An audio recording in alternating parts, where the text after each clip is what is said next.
Au cœur du Sahara se trouve une des dernières régions inexplorées de la Terre, là où les bastions rocheux impénétrables arrêtent le flot éternel du sable et où même les nomades du désert se décident à rebrousser chemin. Pour la première fois, le chercheur Stefan Kröpelin, amoureux de l'Afrique, qui a travaillé dans plusieurs pays de ce grand continent, conduit une mission avec son équipe dans ce magnifique désert aussi inexploré que la face cachée de la Lune. La région de l'Erdi, qui signifie « territoire ennemi » en langue locale, est considérée comme une zone de repli pour les guerriers nomades. Depuis des années, ce chercheur infatigable est tombé sous son charme. Où qu'il cherche, il ne trouvait ni rapport, ni photos, ni documentaire sur cette région mystérieuse qui formait alors une tache blanche sur les cartes géographiques. Un départ vers l'inconnu pour découvrir la beauté du désert.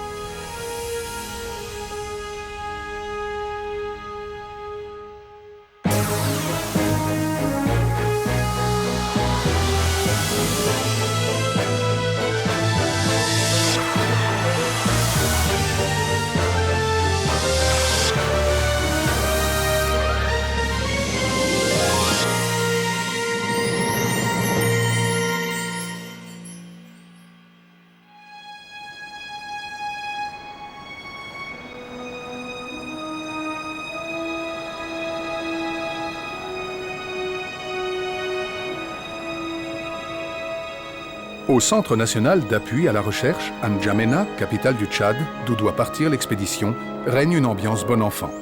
Encore une fois, Stefan Kröpelin instruit sa troupe triée sur le volet. L'itinéraire, l'emploi du temps et l'approvisionnement sont calculés minutieusement. La moindre erreur aurait des conséquences catastrophiques. Tous sont impatients de découvrir le paradis du désert. Mais il y a aussi un risque, car chacun est conscient qu'en cas d'urgence, le secours n'est pas immédiat. Pourtant, tel le navigateur Sven Öhm, toute l'équipe se fie à l'expérience de l'explorateur du désert. À l'exception du pays inexploré de l'Erdi, Kröpelin a parcouru pendant 30 ans les vastes étendues du Sahara.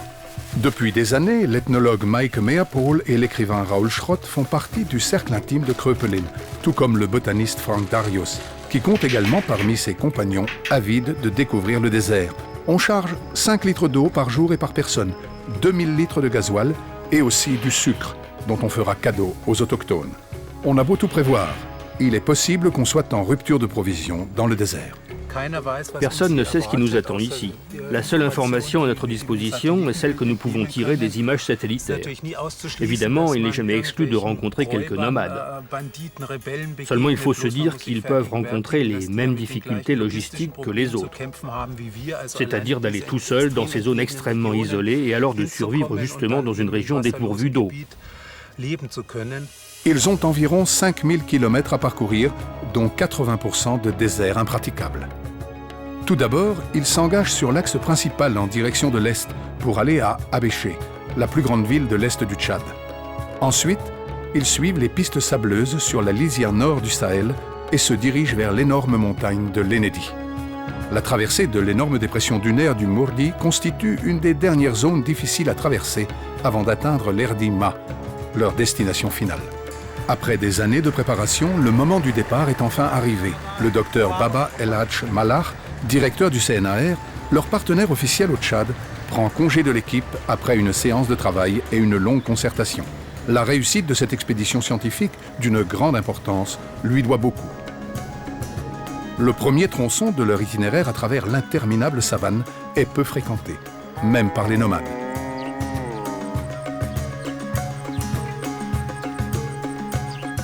Cependant, il y a encore d'autres risques qui préoccupent cet éminent chercheur. Tout ce qui pourrait arriver, que toute la mission soit compromise à cause d'une panne de voiture. Cela dit, c'est ça l'épreuve permanente pour les nerfs. Si les véhicules ne suivent pas, est-ce que c'est un simple changement de pneu ou un incident grave? Et ça, ce serait probablement la fin du voyage. De tout temps, de nombreux explorateurs ont succombé à la tentation d'effectuer de nouvelles découvertes au Sahara. En 1869, le médecin allemand Gustav Nachtigall a été l'un des premiers à fouler le sol du mystérieux arrière-pays du Tchad. Il était le premier Européen à entendre parler de l'existence de l'Ennedi. Envoyé du roi de Prusse, il a suivi pendant des années sur son dromadaire les anciennes pistes caravanières et a failli y perdre la vie. il a laissé l'Erdi inexploré aux générations futures. Dans les années 20, le prince égyptien Kemal al-Din, obsédé par le désir de la découverte, a même renoncé au trône. Avec ses véhicules à chenilles, il a atteint les régions les plus éloignées. En 1932, Ralph Pagnolt a été le premier à traverser le Sahara depuis le Caire jusqu'à El Fasher.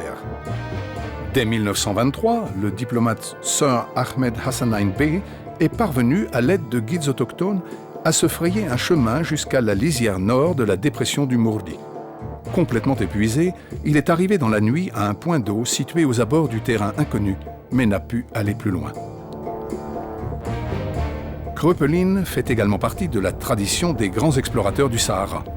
Pour lui, le comte hongrois László de Almásy, mieux connu comme le patient anglais, est d'une importance particulière. Il parcourait le Sahara et l'Égypte voisine. C'est là que Almásy fait une découverte spectaculaire, dont l'importance sur le plan de l'histoire du climat a été démontrée ultérieurement par Kröpelin. Dans le massif montagneux du Gilf el-Kébir, le comte tombe sur ce que l'on appelle la grotte des nageurs. D'après les premiers renseignements fournis par les dessins rupestres préhistoriques, un plan d'eau frais ondulait à cet endroit, à la place des dunes cannelées qui s'y déplacent aujourd'hui sous l'effet du vent. Le Français Théodore Monod est pour le moment le dernier à avoir tenté, en 1966, de combler la tache blanche du Tchad. En vain. Peu avant d'atteindre son but, il n'avait plus d'eau. Monod passe pour le plus important des explorateurs du Sahara qu'ait connu le XXe siècle. Et Stefan Kröpelin suit ses traces. C'est à l'âge de 91 ans que Monod est descendu pour la dernière fois de son chameau. De nos jours, les expéditions restent des entreprises dangereuses, malgré l'excellent équipement technique. Certes, ce n'est que lorsque l'on quittera Fada et que l'on traversera la dépression du Mourdi pour se rendre à l'Erdima que le voyage deviendra vraiment passionnant. Mais avant cela, il y a encore 500 à 600 km à parcourir. Parce que cette piste-ci se termine bientôt. Mais maintenant, il faut qu'on... Attention, attention, prenez garde.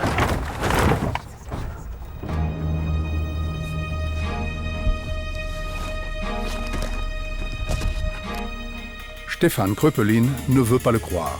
En quelques secondes, des années de préparation auraient été anéanties. Il paraît que la boîte de vitesse est endommagée. Chacun a d'autres idées qui lui passent par la tête. D'après une première vérification, la voiture ne tiendra probablement que jusqu'à Abéché, prochaine étape de leur itinéraire. La couronne dentée du différentiel des roues avant est détruite. Ici, il est impossible de se procurer une pièce de rechange. Cependant, les dégâts sont irréparables. Il leur faut un nouveau différentiel. Quelqu'un doit retourner à N'Djamena. En attendant de trouver une solution, un arrêt forcé de plusieurs jours est en perspective.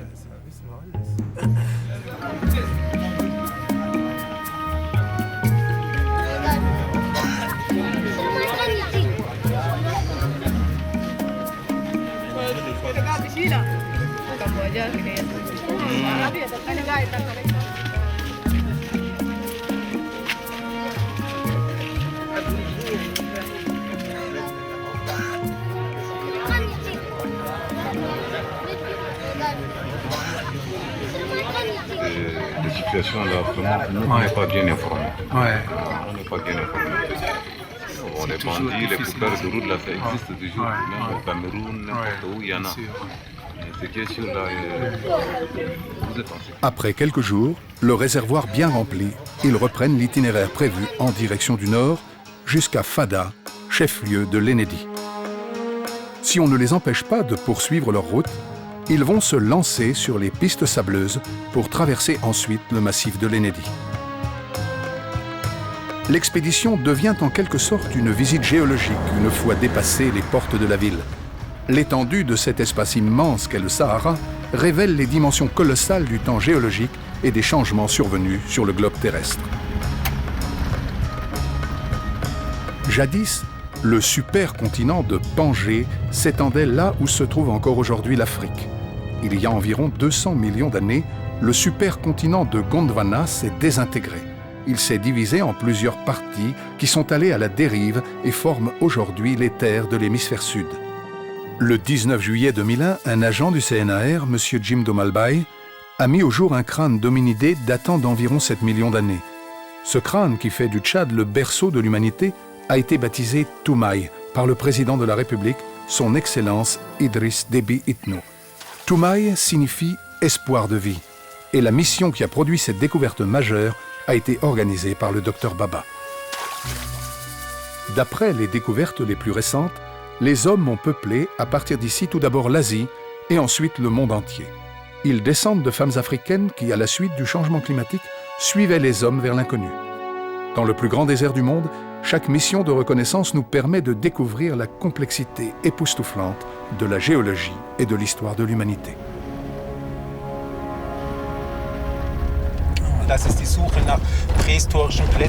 C'est ça la recherche des sites préhistoriques, afin de savoir si jamais quelqu'un y a vécu, et dans l'affirmative, quand. C'est la recherche des dernières plantes reliques qui ont survécu à la sécheresse de ces derniers millénaires. On approche du jardin d'Éden du Sahara. À l'aide d'un système ultramoderne de navigation en ligne, Sven Öhm peut suivre l'itinéraire de près. Mais les photos retransmises par satellite ne le renseignent pas sur les moyens de venir à bout du terrain accidenté et impraticable.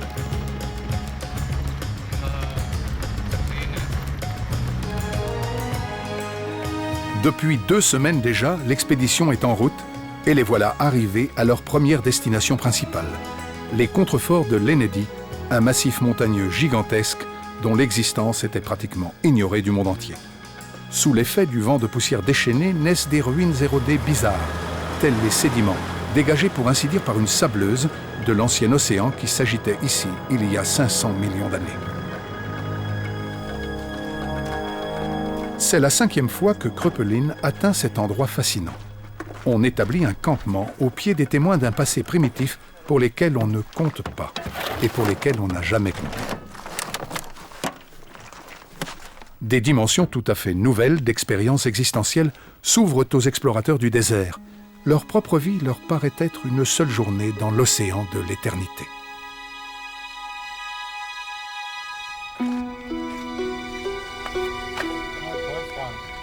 Comme la lumière et les tentes sont visibles de loin, il faut bien cacher le campement.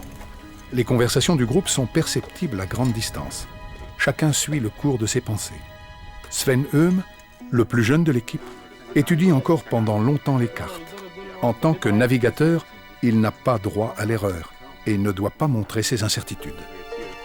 Le matériel est bien, l'équipement technique tient bon jusqu'ici et compte tenu de l'expérience des explorateurs du désert qui sont avec nous, je suis très optimiste que nous trouverons tout ce que nous cherchons.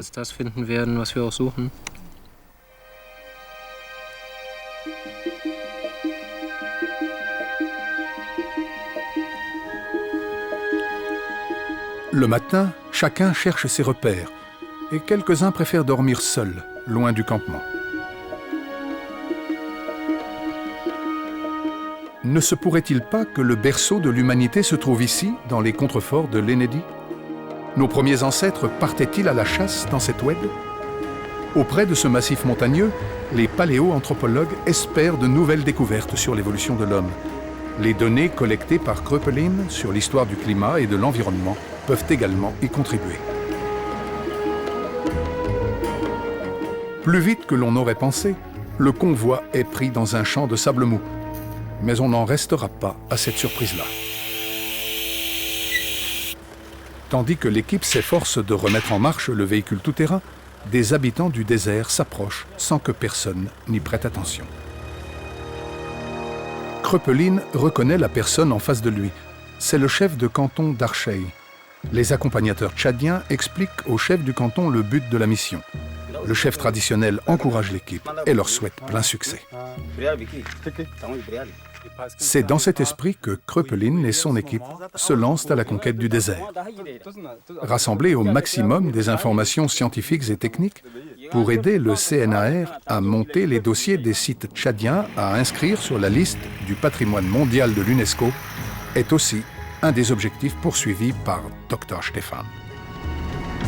En effet, le Centre national d'appui à la recherche et le Centre de recherche Acacia de l'Université de Cologne, sous l'impulsion de leurs directeurs respectifs, le docteur Baba El Hadj Malach et le docteur Stefan Kröpelin, se propose d'étudier certains sites naturels et culturels du Tchad pour leur protection et leur conservation éventuelle. Parmi les sites à proposer à l'UNESCO, à cause de leur spécificité, se trouvent les lacs d'Ounyanga et la région d'Archei. Mais ces deux chercheurs n'ont pas non plus perdu de vue l'importance que revêtent les sites à hominidés et plus particulièrement le site qui a livré notre ancêtre, Toumaï.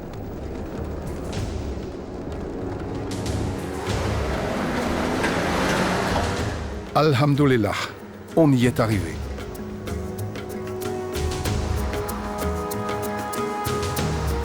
Et l'effort en valait la peine.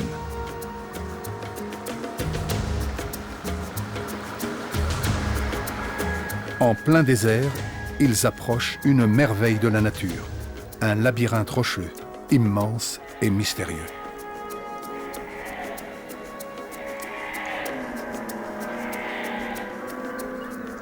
De partout, les nomades se rendent aux gorges enchantées d'Archei. Dans le ravin, une fenêtre s'ouvre sur les temps primitifs. À l'abreuvoir d'eau saumâtre, les abominables mugissements gutturaux des chameaux retentissent jusqu'en haut des parois rocheuses étroites, comme si les sauriens qui existaient ici pendant le Jurassique, il y a des millions d'années, se menaçaient encore. Un aperçu des abîmes du passé de la Terre.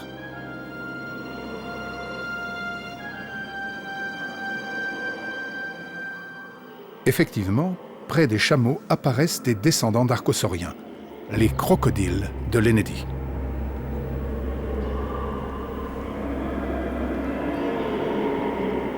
Les nomades savent bien quand la prudence est de mise. Isolés et condamnés à la frugalité, les cousins du crocodile du Nil ont survécu ici à 5000 ans de sécheresse.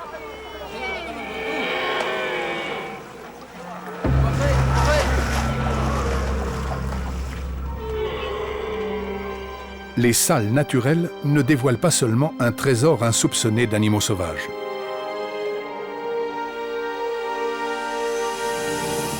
Partout dans cet archipel géant, des milliers d'images rupestres datant de l'histoire précoce de l'humanité restent à découvrir. Le géologue considère ces images uniques dans le monde entier, non seulement comme des trésors artistiques, mais également comme une énorme encyclopédie sur l'évolution du climat et de l'environnement. Oui, ici nous sommes dans un Louvre de l'âge de la pierre, avec des représentations d'époques diverses.